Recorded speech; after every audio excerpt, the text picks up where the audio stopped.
Welcome to the Slop Temple. We pray this video helps. You begin by confirming your MasterCard is activated and you know the 4-digit PIN. This prevents delays and blocked cards.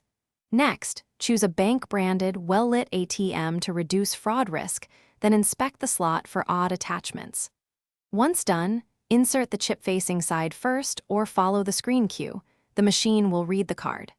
Make sure to cover the keypad as you type for privacy, and then follow the on-screen language and transaction prompts without hesitation. You now choose the specific transaction, withdrawal, balance inquiry, or deposit, and select the correct account type to avoid errors. After that, enter the exact amount on the keypad. The ATM typically displays daily limits and your available balance so you know feasibility.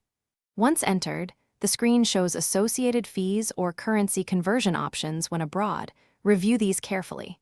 Then press Confirm to authorize the transaction, because once authorized, the ATM will process, and you finish by taking the cash when it dispenses and then removing your card if it has not already ejected. This order prevents the machine from retaining your card. Make sure to take the printed or digital receipt if offered, and verify the dispensed amount matches what you requested.